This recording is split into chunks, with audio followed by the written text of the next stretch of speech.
अस्सलाम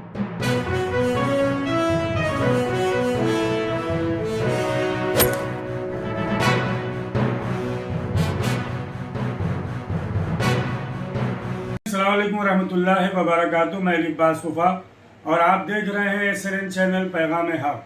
नाजरीन, आज आपकी खिदमत में एक ऐसी स्टोरी लेकर हाजिर हुआ हूँ कि एक परेशान बेटे ने अपने बाप की परेशानियों के लिए ये मन्नत मांगी, ये दुआ मांगी कि अगर मेरे वालिद की, मेरे बाप की परेशानियाँ ख़त्म हो जाएंगी, दूर हो जाएंगी, तो हम किसी भी मोमिन को कुरानदाजी के ज़रिए से ज़ियारत इमाम हुसैन अलैहिस्सलाम यानी करबला भेजेंगे।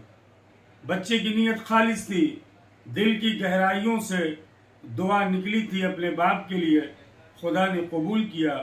बाप उस परेशानियों से निजात पाकर आज SNN चैनल के सामने रूबरू हैं। मेरी मुराद मेरे भाई मोहतरम डिग्गी साहब हैं। ये परेशान थे, सऊबत में थे। इनके बेटे ने ये मन्नत मांगी, ये दुआ मांगी कि अगर हमारे वालिद की परेशानियाँ ख़त्म हो जाएंगी तो हम एक मोमिन को कुरानदाजी के ज़रिए से ज़ियारत आका हुसैन यानी करबला की ज़ियारत के लिए भेजेंगे। खुदा ने उस बच्चे की दुआ को कबूल किया और जब बाप को ये पता चला कि बेटे ने ये मन्नत मांगी है, बाप तैयार भी हुआ कि किसी न किसी मोमिन को ज़ियारत आका हुसैन के लिए भेजा जाए।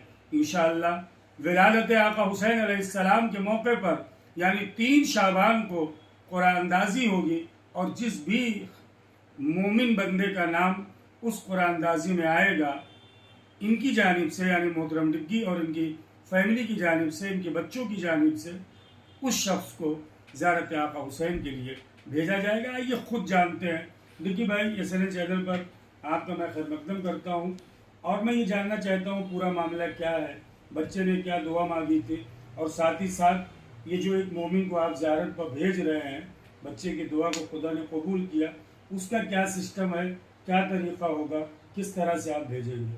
अस्सलाम वालेकुम। मौलाना साहब, ऐसा है कि हमारे बच्चे ने कुछ मन्नत की थी। हम कुछ परेशानी के अंदर थे, 2 साल 2.5 साल से कुछ कैद के अंदर थे, तो हमारा बच्चा परेशान था।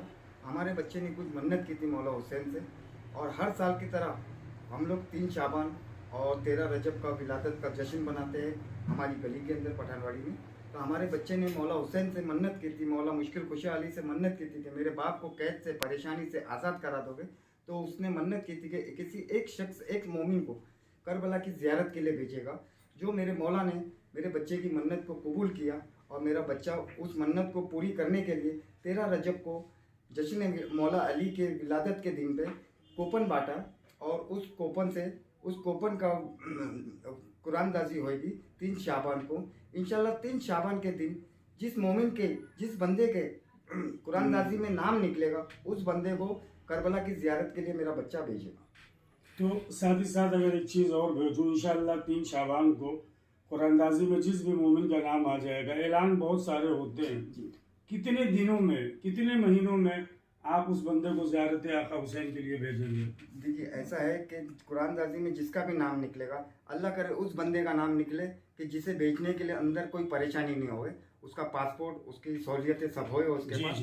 अल्लाह ना करे ऐसा ना होए कि जिस मोमिन का, जिस बंदे का नाम कुरानदाजी के अंदर निकला हो और उसके पास में जाने की सहूलियत नहीं हो, पासपोर्ट नहीं हो, तो अल्लाह से फरियाद करता हूँ कि अल्लाह इस मोमिन का, इस बंदे का नाम निकालना कि जिसको भेजने के लिए कोई परेशानी नहीं होए, उसे जल्द से जल्द हम लोग करबला की ज़ियारत के लिए भेजेंगे। जी नाज़रीन, इस स्टोरी के ज़रिए से सिर्फ मकसद मेरा आज SNN चैनल पर मोहतरम डिग्गी साहब को रूबरू कराने का ये था कि वाक़ई आका हुसैन की ज़ात क्या ज़ात है। अगर खुलूस नीयत के साथ उनसे कुछ मांगा जाए तो मौला उसे ज़रूर पूरी करते हैं। और ख़ुद डिग्गी साहब की ज़बानी आप सुन रहे हैं। आखिर में डिग्गी भाई, आप क्या कहना चाहेंगे? सिर्फ आपसे इतनी मेरी दरख्वास्त है कि आप मेरी बच्चे, मेरी औलाद, मेरे जॉनी शम्स अली, समीर अली, उसके लिए आपसे फरियाद है कि उसकी हर मुश्किल परेशानी के लिए आपसे फरियाद है कि उसकी दुआ करें। मोमिन इंशाअल्लाह तमाम मोमिन दुआ करेंगे और वाकई जो हुसैन का शहदाई हो, हुसैन का चाहने वाला हो, मौला खुद उसकी हिफाजत करेंगे। इसी तरह नाज़रीन देखते रहे SRN चैनल में। लिबास वफाकुम व रहमतुल्लाहि व बरकातुहू।